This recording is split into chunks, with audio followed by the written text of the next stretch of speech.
Nito lang Sabado mga kapatid, October 7, 2023, nagdeklara ang Prime Minister ng Israel na si Benjamin Netanyahu na ang Israel ay nasa digmaan niya. Ito ay matapos sorpresang paulanan ng Hamas ng libu-libong mga missile ang teritoryo ng Israel na agad namang sinundan ng isang ground attack ng mga armadong lalaki na siyang mas lalong nagpalala sa matagal ng labanan sa pagitan ng dalawang panig. אזרחי ישראל, אנחנו במלחמה, לא במבצע, לא בסבבים, במלחמה. הבוקר חמאס פתח במתקפת פתע רצחנית נגד מדינת ישראל ונגד אזרחיה. אנחנו בתוך זה משעות הבוקר המוקדמות. Sa mga hindi po nakakaalam kung ano itong Hamas, ang Hamas ay acronym ng Haraka al-Muqawama al-Islamiyah, isang Palestinian Sunni Islamic fundamentalist, militant at national organization kung saan sila ang namamahala sa otoridad ng Gaza Strip kasunod ng 2007 Battle of Gaza. Itinalaga ng Canada, European Union, Israel, Japan, Australia, United Kingdom at United States ang Hamas bilang isang teroristang organisasyon. Bago tayo magpatuloy mga kapatid, isang like lang po ang hinihingi ko para sa videong ito. Malaking bagay na po yan bilang suporta sa ating bawat in-upload. Back to the video.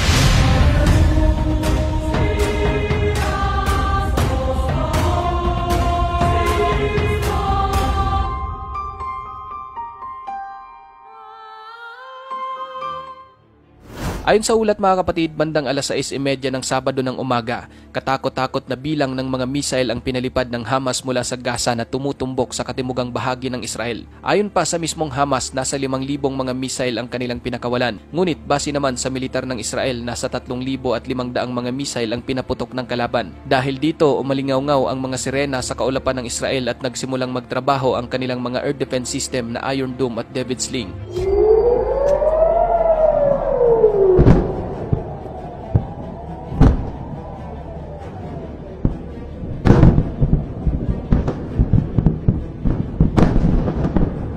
Ngunit sa dami ng bilang ng mga missile na pinakawala ng Hamas, may ilang nakalusot na nagresulta ng pagkasawi ng isang sibilyan. Nangyari ang pag-atake ng mga militanteng Palestinian mula sa Gaza habang ipinagdiwang ng mga taga-Israel ang isang napakahalagang Jewish holiday na kung tawagin ay Simchat Torah. Base sa militar ng Israel, nasa humigit kumulang 3,500 mga missile ang inilunsad mula sa Gaza Strip patungo sa Israel habang ang armadong grupo ay pumasok sa kanilang teritoryo sa pamamagitan ng lupa, dagat at himpapawid. Maraming pagsabog ang narinig sa Jerusalem, Tel Aviv at sa katimugang Israel. Samantala, ang ilang mga pagsabog ay nanggaling din sa interception ng air defense system ng Israel na Iron Dome at David Sling. Biglaan ang naging paglusob ng Hamas. Ang kanilang pagpapakawala ng libu-libong missile ay agad na sinundan ng pag-atake sa mismong kalupaan ng Israel. Karamihan sa mga mandirigma ng Hamas ay puwersahang tumawid sa mga security barriers na naghihiwalay sa Gaza at Israel. Samantala, mayroon ding mga mandirigma na pumasok sa border gamit ang mga parachute, habang ang iba ay umaatake gamit ang mga bangkang demotor patungo sa Sikkim, isang Israeli coastal town at military base. Sa mga video na inilabas ng mismong mga fighter ng Hamas, makikita rito na puwersahan talaga ang kanilang pagpasok sa mga bakod. May makikitang hindi bababa sa 6 na motorsiklo na may mga armadong lalaki na tumatawid sa isang butas sa isang metal security barrier. Mapapansin din ng isang bulldozer na nagwasak sa isang bahaging bakod upang bigyan daan ang mga Hamas fighter. Pagsapit ng alas 10 ng umaga, base sa report ng IDF, ang mga Palestinian fighters ay nakapag-penetrate sa hindi bababa sa 3 military installation sa paligid ng Israel malapit sa border. Mainit umano at tuloy-tuloy ang naging bakbakan dito, lalo na sa may Erez border crossing at Sikkim base. May mga nakuhang military vehicle mula sa puwersa ng Israel na kalaunan ay dinala ng mga Palestinian fighters sa Gaza at ipinarada roon. Ayon sa report ng IDF o Israel Defense Forces, may mga sibilyan at sundalo umanong hinostage at ginawang prisoners of war ang Hamas. At ayon naman sa Emergency Rescue Service at Health Ministry ng Israel, ang ginawang biglaang pagsalakay ng Hamas ay nagresulta ng pagkasawi ng hindi bababa sa 200 Israeli at 1,452 na mga nasugatan. Dahil dito, tumugo ng Israel sa pamamagitan ng pag-counterattack sa Gaza gamit ang kanilang mga eroplanong pandigma. Wasak at nagmistulang abo ang Palestine Tower, isang mataas na gusali na nagho-host ng mga residential apartment at media office sa Gaza City. Ang naturang airstrike ay agad tumodas ng nasa 232 na mga Palestinian at nasa 1,697 ang mga nasugatan. Walang report ang Palestinian Health Ministry kung sibilyan o puro mga mandirigma ng Hamas ang nasawi. Bago ang counterattack ng Israel, una nang ipinahayag ni Netanyahu na dahil sa ginawa ng Hamas sa Israel, gaganti sila at kanilang buburahin ang protesta sa mga komunidad na pinamumugaran nito kasabay ng utos ng mobilization sa mga reservis ng Israel. Mariing ipinangako ni Netanyahu ang paghihiganti laban sa Hamas. Matindi umano ang ginawa ng mga ito, isang karumal-dumal na hindi pa nakikita sa Israel. Maghihiganti umano sila para sa masilimuot na araw na ito at dudurugin ng Israel ang bawat lugar kung saan magtatago ang Hamas. Matapos ang isinagawang airstrike ng Israel sa Gaza, isang panibagong missile naman ang inilunsad ng Hamas noong Sabado ng gabi. Nasa 150 mga missile ang pinalipad nito na direktang tumama sa iba't ibang lugar sa Israel kabilang sa Tel Aviv. Nagsisilbi umano itong ganti sa ginawang pagbomba ng Israel sa residential tower sa Gaza. Ang nangyaring sorpresang pag-atake sa loob mismo ng teritoryo ng Israel ay paulit-ulit na itinatanong ng mga media sa nakapagsalita ng IDF na si Lieutenant Colonel Richard Heath kung pumalya ba ang kanilang intelligence kung kaya't napasok sila ng mga kalaban. Hindi ito sinagot ng opisyal, sa halip sinabi nito na ang puwersa ng Israel ay patuloy na lumalaban sa iba't ibang lokasyon kung saan naroon ang puwersa ng Hamas kabilang sa mga lungsod, army bases at border crossing.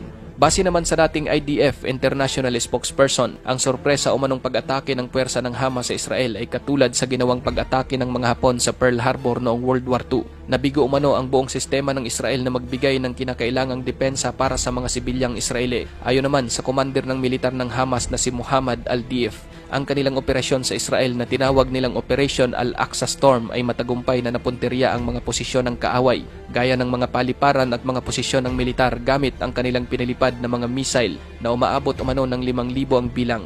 Ang kanila raw pag-atake na ito ay isang ganti sa pag-atake ng Israel sa mga kababaihan, paglapastangan sa Al-Aqsa Mosque sa Jerusalem at ang patuloy na pagkubkob sa Gaza. Ang Gaza, mga kapatid, ay isa sa mga pinaka-crowded na lugar sa buong mundo. Isa itong nakahiwalay na coastal enclave ng halos 2 milyong tao na nagsisiksikan sa 140 square miles. Pinamamahalaan ng Hamas ang teritoryong ito, samantalang iniipit naman sila ng Israel at Egypt sa pamamagitan ng pagbabantay ng Israel sa mga lupain, himpapawid at dagat ng Gaza mula pa noong 2007. Samantalang kinukontrol naman ng Egypt ang southern border crossing ng Gaza, ang Rafah. Sa nangyaring sorpresang pag-atake ng Hamas sa Israel, sinabi naman ng Pangulo ng Amerika na si Joe Biden na ang suporta ng kanyang administrasyon sa seguridad ng Israel ay matibay at hindi natitinag. Nakipag-usap umano siya kay Prime Minister Netanyahu at sinabing ang Estados Unidos ay nakatayo kasama ng mga tao ng Israel sa harap ng mga pag-atake ng mga terorista. Ang Israel ay may karapatang ipagtanggol ang sarili at ang mga tao nito ng buo. Kinundi na naman ng top American diplomat sa Israel na si Stephanie Hollet ang walang pinipiling missile attack ng Hamas laban sa mga sibilyang Israeli. Nakikipag-ugnayan na umano siya sa mga opisyal ng Israel at ganap na sinusuportahan ang karapatan ng Israel na ipagtanggol ang sarili mula sa gayong mga pag-atake. Sa Turkey, nananawagan si Pangulong Recep Tayyip Erdogan sa mga kasangkot na partido na kumilos ng may pagpipigil sa liwanag ng mga kaganapan sa Israel at lumayo sa mga mapusok na hakbang na magpapalaki ng tensyon. Habang sinabi ng Foreign Minister ng Egypt na si Sami Shokri na siya ay nasa masinsinang komunikasyon sa mga international na opisyal upang ihinto ang patuloy na paglala ng digmaan. Maraming mga European leaders ang nagpunta sa social media upang tuligsain ang karahasang nangyari. Sinabi ni European Commission President Ursula von der Leyen sa Twitter na malinaw niyang kinundina ang karahasan. Isa umano itong terorismo, bagay na mayroong karapatan ng Israel na ipagtanggol ang sarili laban sa gayong karumal-dumal na pag-atake. Nagpahayag naman ng buong pakikisa sa mga biktima ang French President na si Emmanuel Macron, habang kinukundi na rin ng Germany ang mga pag-atake ng Hamas na ito at nanindigan sa Israel. Ikaw kapatid, ano ang masasabi mo sa videong ito? Bago tayo magtapos mga kapatid, ang videong ito ay hatid sa atin ng PhilBoss kung saan napakadali lang ditong kumita. Marami kang pagpipili ang laro sa game app na ito kagaya nito. Mayroon na po tayong 2,000 pera at papalaguin natin ito sa pamamagitan ng simpleng paglalaro. Subukan nating magbet ng halagang 500. Pumili ka lang sa mga kahon na iyan at iiwasan lang natin na makapili tayo ng mayroong bomba kagaya nito. Yan, isa pa. Isang kahon pa. Dadagdagan pa natin ng isa. Yan, isa pa. Isang pindot pa. O ayan, meron na agad tayong 830 pesos na ika-cash out at ang pera natin ay 2,330 na. Isang game pa ulit. Ganun lang ulit kapatid. Pipili lang tayo ng mga box basta iwasan lang talaga nating makapili ng mayroong bomb.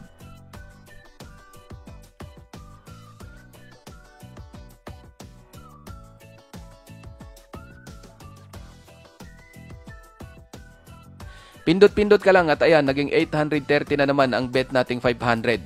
Cash out na natin ito at kita nyo naman ang 2,000 natin na pera ay naging 2,660 na. Ngayon mga kapatid, kung gusto mo namang mag-cash in o mag-withdraw sa iyong kinita, i-click mo lang iyang kulay pink na icon. Dito pwede kang mag-recharge ng halagang gusto mo. At syempre, pag gusto mo namang mag-withdraw, i-click mo lang ang withdraw at pwede kang mag-withdraw dito ng minimum na 300 pesos at maximum na 30,000 pesos. Ganun lang kasimple mga kapatid, kaya ano pang hinihintay mo? Mag-download ka na at kumita sa PhilBoss. Gamble responsibly.